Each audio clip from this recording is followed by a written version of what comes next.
Okay, ito namang episode na to ay buong puso naman nating inihandog sa mga papagabo o Gabby Concepcion fans, mga solid supporters nila ni Mega Sharon Cuneta. Kasi kamakailan po ay naanyayahan po ang inyong lingkod. Lagi naman, basta MWell, o yun. Ito po yung isa sa mga health companies or ng Metro Pacific Corporation na pinamumunuan ng ating minamahal at dearest friend at sponsor din po namin sa maraming bagay, personal man at ano pa man, na si Mama Sheikha Revilla at sa imbitasyon po ni Sir Gary Duhali at talaga pong nilaunch itong si Papa Gabby Concepcion bilang latest and newest health champion or health advocate ng MWell. Ito po yung kumpanya nga nasabi ko sa inyo na may mga produktong pangkalusugan gaya ng mga power watches, ring. Meron ako pero hindi ko nasuot. Bakit ba hindi ko ginamit dito? Pwede bang kaya lang nandoon sa cabinet ko But anyway, sorry kasi ibang nasuot ko. Yung po si Papa Gabby nga po ay inilunsad bilang yun nga health advocate at champion ng MWell Health and Wellness yon na sinuportahan din siya ng kanyang mga nakakalokang mga fans noong 80s pa, fans pa nila ni Megastar Sharon Cuneta at ang daming napag-usapan dun sa launch na yon na kung saan parang nagmistulang doktor or para talagang magaling talaga siyang spokesperson nitong MWell mga products na to kasi talagang dinidetalye niya yung mga benefits, ano ang silbi nitong mga power watches na to.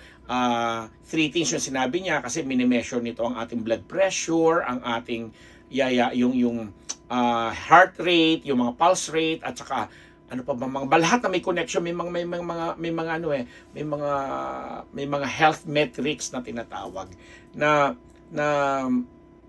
anong tawag dito, nakakatulong sa atin especially dun sa ring na monitor nito ang ating sleeping habit.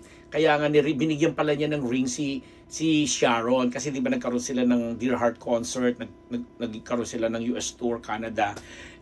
Syempre iba yung oras doon, ibang tour. Syempre pagbabago yung pangangatawan natin pag dumadayo tayo na dahil ang umaga dito, gabi doon, ang gabi doon, umaga dito. So, syempre magbabago yung body clock natin. So, malaking bagay pala kay Mega yung niregaluhan siya ni Gabby ng ring. Nakakatawa nga kasi sabi ni Gabby, at ito yung pinaka-effective na ring na naisut niya sa tanang buhay niya kasi daw sa dinami-dami na ng mga rings na sumuot sa kanya mga daliri, ang daming beses na rin siyang alam mo yun, eklay sa buhay, something like that. Pero syempre, mga na lang yon for our consumption kumbaga kasi during that time na pinag-uusapan yun, alam naman natin na mga kasama niya, mga close friends niya, at saka yung mga fans na talaga namang since the 80s na pumasok siya sa showbiz ay nakasuporta sa kanya.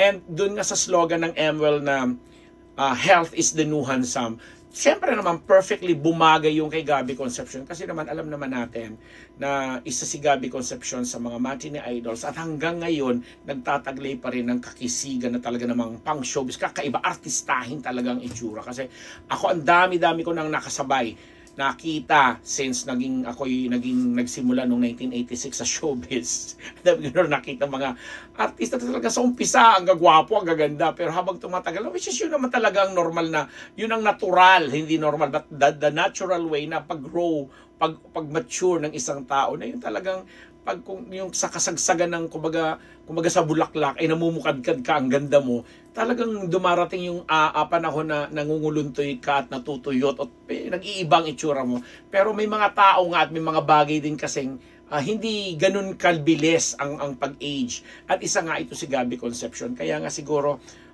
nararapat siyang tawaging talaga siya. Bagay sa kanya yung sabi kong yung slogan ng MWell na handsome or healthy or health is the new handsome. Yun. Ay, nakakaloka. But anyway, yun na nga, naibalita niya sa atin na this year, 2025, meron siyang uling gagawing teleserye, syempre, with GMA7, dahil doon naman siya talaga nakakontrata. and hanggang November daw ang kanyang taping na gagawin. Kaya imposible na magkaroon uli sila ng pagkakataon ni megastar Sharon Cuneta na maulit yung kanilang Dear Heart concert tour na ginawa nga nila at naging very successful na dito sa Philippines and then dinala nila sa US, sa different states sa US and sa Canada rin. So baka daw kung mauulit man malamang dito, and sinisiguro niya because of his MWell Association at sa mga iba pang produkto ng kumpanya ni Sir MVP at ni Mama Shea Cabal Revilla na magiging available siya sa mga session kasi ang tawag doon sa minimit niya yung parang meet and greet ba, minimit niya yung mga different sectors, inauna lang yung kanyang mga fans at mga fans club. Minimit niya ito para makipagdiskusyon tungkol naman sa larangan ng health kasi nga yun nga ang kanyang pinakabagong advocacy ngayon at pinaka-importante naman talagang aspeto sa buhay ng isang tao, yung pangalagaan ng ating mga kalusugan. Diba? Bongga lang yun.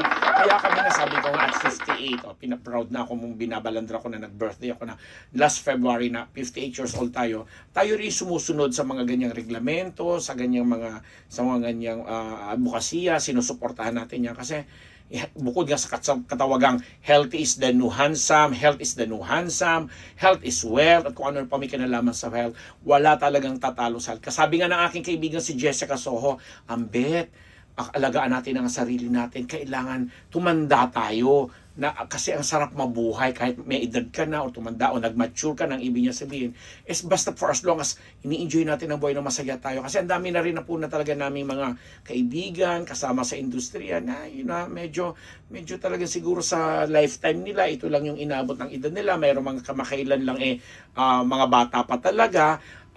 Meron namang mga talagang umaabot naman sa mas mahaba-habang edad, at ako'y nalungkot nga dahil dalawa sa mga foreign or Hollywood artist na talaga namang inabutan ko at hinangaan ko nung araw, kagaya ni Gene Hackman at 95, diba, na natagpuan na lang kasama yung kanyang kinakasama sa New Mexico, bahay nila sa US, kasama pa yung alaga nilang aso, no? Nasabay-sabay silang nakitang ng patay or nakakalungkot. Pero isipin mo rin at 95, parang ang laging ang natin, common nating sinasabi, ay kota na rin kahit papano. But still, kahit matanda na, kahit umaabot sa ganong edad, masaya pa rin na makita mo may nabubuhay pa rin ng ganong katagal. Sina Wim Palad nga na namatay sila kasama asawa at dog nila bago matapos ang February sa pagkakaalam ko. Tapos, yung isang singer na sobrang paborito ko rin, laman ng mga playlist ko yung mga kanta niya, especially yung The First Time Ever I Saw Your Face, yung mga ganyan, si Roberta Flack, na binawian din ng last February 24 naman sa aking pagkakaalam. So, ilan niya sa mga ganyan. And may mga kaibigan tayo dito sa Philippines na mga ganun din. Last month, si Tita Gloria Romero, tapos may mga kaibigan tayong napakababata pa, talaga namang na talagang yun siguro ang ending nila. Kaya ang ganda ng advokasya na ito tungkol sa kalusugan na mas maging aware at open pa tayo sa mga diskusyon na ganito. Kasi nga, kita mo naman yan, mga legit na artista na sobrang yayaman na pero nakasuot sila ng mga relo at singsing. Alam mo namang may mga high-end din naman sinasabi, pero napaka-affordable na mga presyo na yan. Wala nga lang physical store itong MWell, pero makikita po ninyo yan sa mga online shops gaya sa Shopee yata o sa TikTok or what. Hindi ako sigurado, pero alam ko, narinig ko may Shopee at Lazada yata sila na nabebenta na ganyan. Pero for further information or instructions tungkol dito sa mga produkto na ito ng MWell, puntahan nyo po ang kanilang website na MWell, kasi yan din po yung MWell app na kung saan readily available ang mga doktor dyan 24/7. Diba? Kasi naalala ko nung nasa Amerika kami doon, pag may sinusumpong ako, may mga medicines akong gustong ikonsulta, nakakapagkonsulta ako dyan. Nagiging rin siya mabilis ang sagot. Yon. Anyway, congratulations Gabby Concepcion sa iyong bagong advokasya na ito. Sabi nga, in due time, at kahit may mga nag-iimbita sa iyo sa politika, isinasantabi mo muna sila kasi nga sabi mo nga, priority mo ngayon bukod sa iyong career at sa iyong pamilya itong MWell advocacy mo na health is the new handsome, or being healthy is the new handsome. Ako po ang inyong lingkod, beautiful naman, handsomely beautiful, charot! Ang inyong lingkod, Papa Unbearable Ambet Napus. Nagpapasalamat sa inyong lahat dito lamang sa Unbearable Channel!